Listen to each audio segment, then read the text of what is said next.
I am very excited. We have a debut author celebrating her new book. It's called Charlie and Sophie's Great Escape. Please welcome to the show, Farial English. Hey, Farial, how are you? Oh, I'm fine. I'm doing well. Thank you. Excited to be here. I'm really excited to have you on. Farial, you're not able to see, but through the magic of technology and Zoom, I am looking into Farial's home, and it's such a lovely home, and she has such a really wonderful and happy smile, and it's obvious that she is really happy and proud that Charlie and Sophie's Great Escape is out into the world. Yes, definitely. It was meant to be. So I'm glad it's out of my head and on paper. Isn't that interesting? Sometimes you have this idea and you can't think of anything else about that idea until you get out into the world, and then it's out there and it's like, whew, finally, it's somebody else's problem now. No, it's still my problem. But I hope it'll make other people smile when they read it. Well, I'm sure it will, because it's just looking at the cover art and speaking to you is making me smile. Tell us all about Charlie and Sophie and what's going on with their great escape. Well, so we adopted Charlie and Sophie as puppies from a border collie rescue in upstate New York, because we had moved not so long ago from a very busy suburb of Chicago to this old farmhouse in upstate New York, and we had room, and so we thought we'd be able to provide just a better life for these two little dogs. So they could, be just free here, run, be off leash, just be dogs. So one day, so the book is actually based on a true incident that happened here. So we were training them. They're very smart. They were about 3 months old when we got them, to be off leash. And they were learning very well, but they'd been cooped up in the house for 2 days. It had been raining a lot. So this day, the sun was out. They were rearing to go. So the door, as soon as they left the house, they took off running into the woods. They left their boy behind and just went. So in this story, they were exploring, having a grand time because they were free of supervision, until Charlie does something that lands him into some trouble. And they just managed to escape, barely managed to escape. And then they have to basically use all their senses to find their way back home. Awesome. So. Now, I'm curious, were you aware of what a border collie is when you invited these dogs into your home? Yes. Okay. So, yes. So I volunteered at the rescue for many months because I knew I wanted smart dogs, because we'd never had puppies. We always adopted older dogs.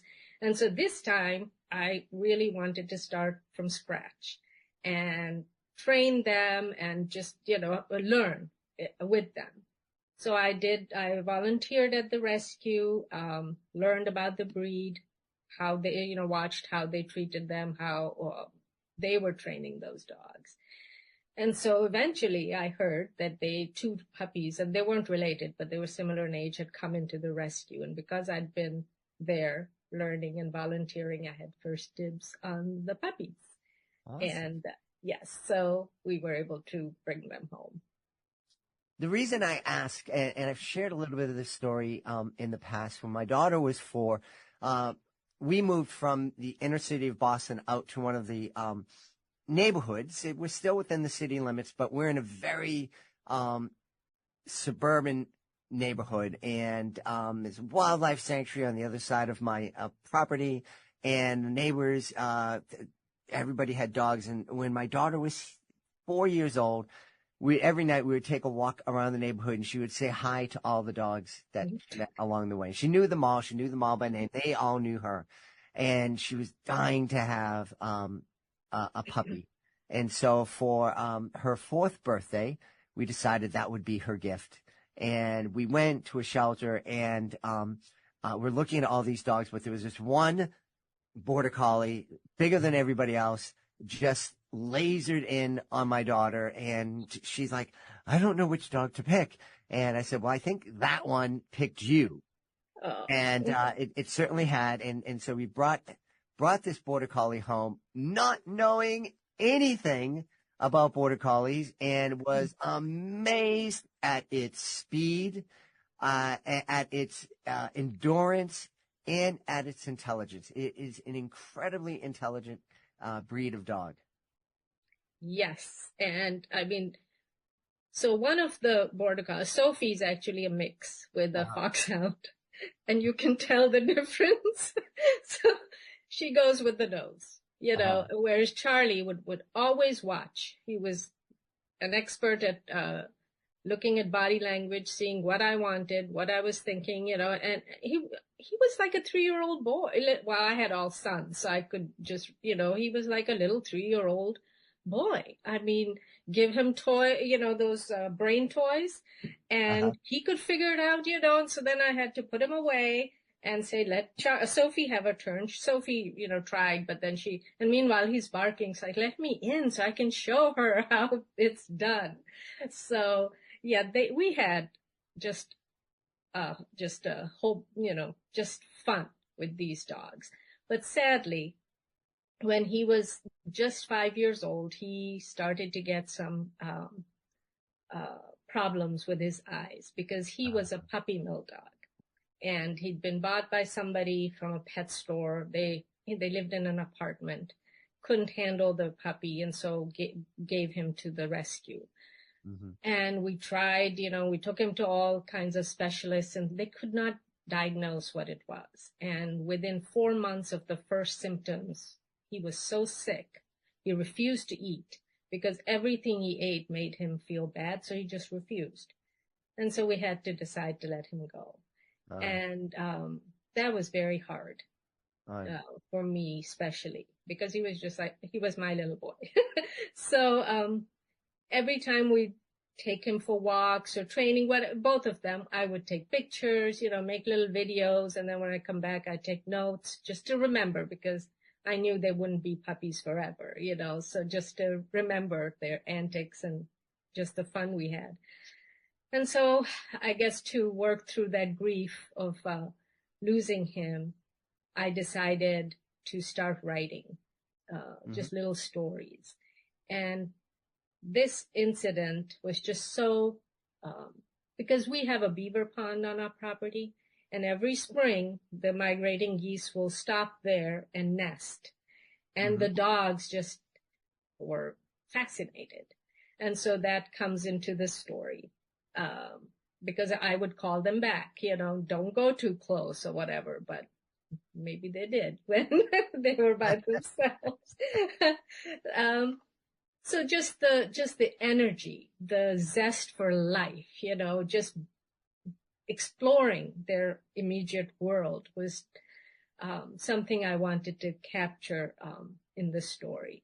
And my hope is that his spirit will live on, through the pages of this book. And what a wonderful way to remember an important member of your family. Yeah. Yeah. And that's why I wanted this book to be more like it's very true to life. I know they can't see it, but so this is what Charlie and Sophie actually look like. Because I sent a lot of photographs to my illustrator, because it's kind of a memorial to him. Sure. Yeah, so she did a very, very good job capturing the place. Well, let's give her an attaboy. What's your illustrator's name? She's from Italy. Her name is Patrizia Donera. All right, Patrizia. Good job, Patrizia. Yeah. She did a good job. I'm imagining that there are lots of families out there whose kids would love a dog, and certainly it was the case with us when we were living in the inner city. It's like, this really isn't. It's not the place. We're not really equipped to take care of a dog, and maybe this is a way for that family to kind of experience the joy of pet ownership? Joy and challenges. Joy and challenges. And that's a really good point, because again, I think it's we joke about and I was joking about the fact that I had no idea what a border collie was and what to expect. And fortunately, I had dogs all my life, and my wife had dogs, and we are blessed to be living on in a home with a very, very big area that the dogs can run around. In fact, my daughter's dog is over this weekend. He loves to visit with us because he has this great big giant backyard he can just run and be free in. But I think it's a really important for families, and we did this talking to our daughter about the responsibilities. If we're going to have a dog, that it's not a toy. You just can't put it up on the shelf when you're done with it. You need to care for it. You need to train it. And she was such a dedicated trainer. When we go to obedience schools, the teacher would look at me and go, "Okay, you have to do this," and I'd say, "Nope, this is my daughter's dog, and I'm here and got to train her to train the dog." And they didn't like that a whole lot, but they did, and she did a great job. So now this was a 4-year-old? My daughter was 4, yes. At that time? Yes. Yeah, we expected a lot of her, and she lived up to it all the time. And we were there to support her, of course. I wasn't just, here's a dog trainer. See you later. I'm going to go. No, we were there, and it very much became a family dog. Buddy was just a great part of our family and was with us for about 13 or 14 years. See, that's the other thing people don't realize. It's not a spur of the moment decision. It's a living being, and you're responsible for them.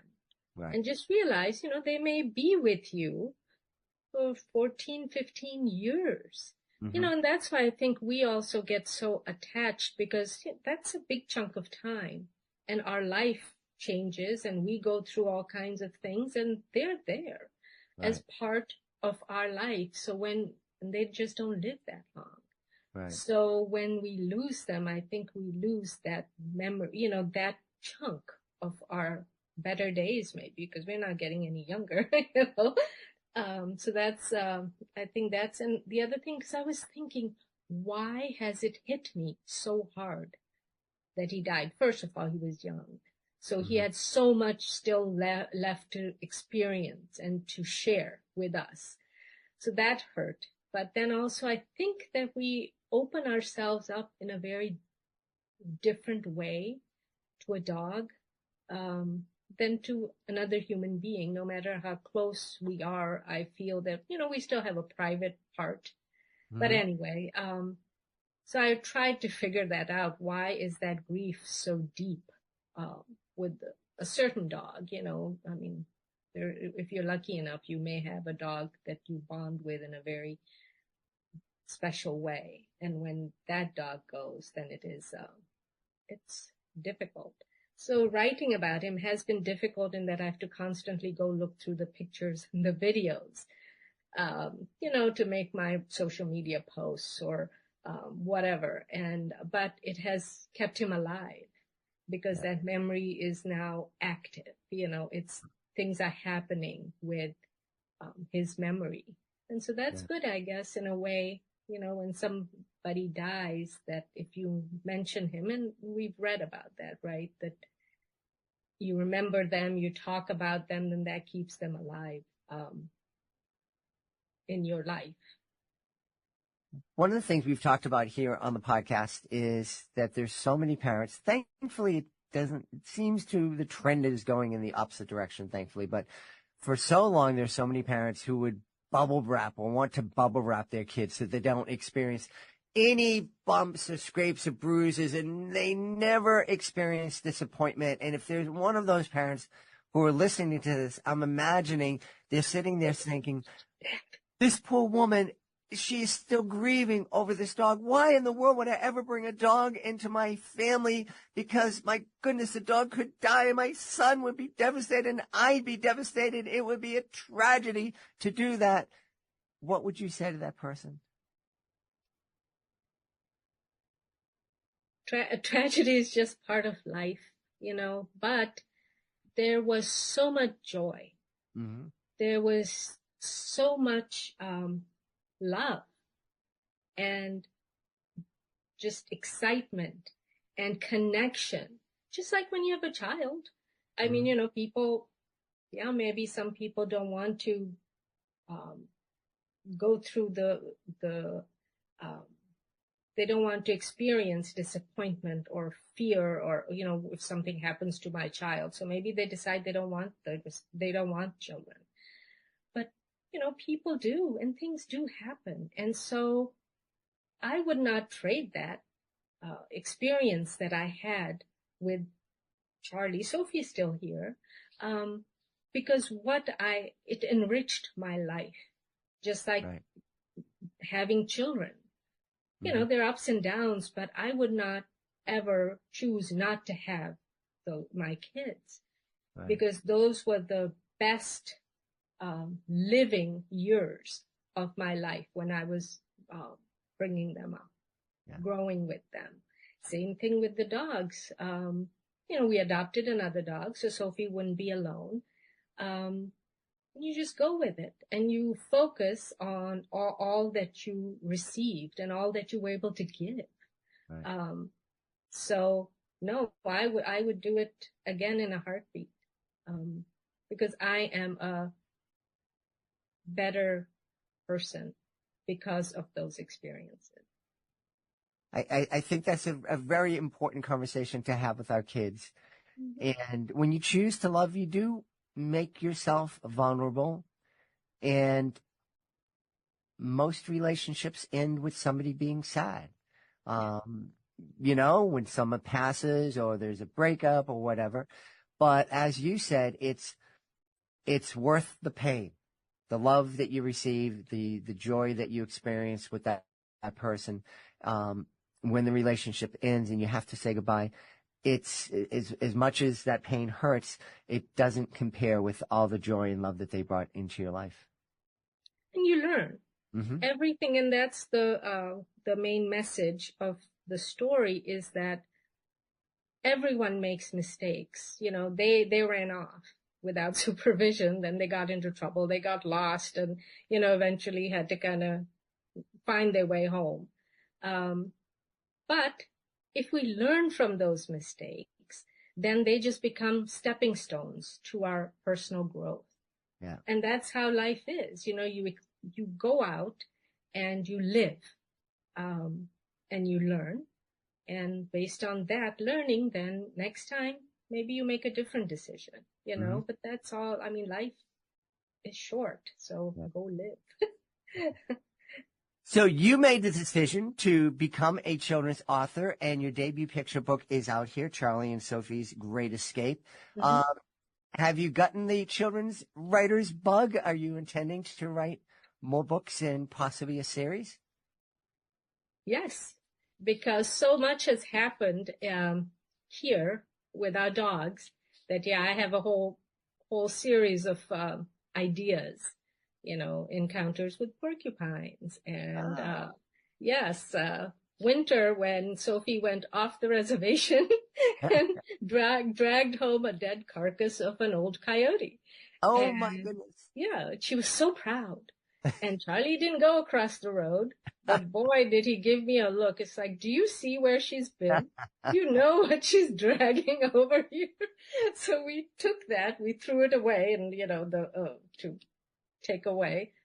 Next day she went and she brought the bones, the skeleton. So she's clanking around across the road from the abandoned property, because she knew. So she had brought the pelt and all that other stuff before, Uh-huh. which was more fun.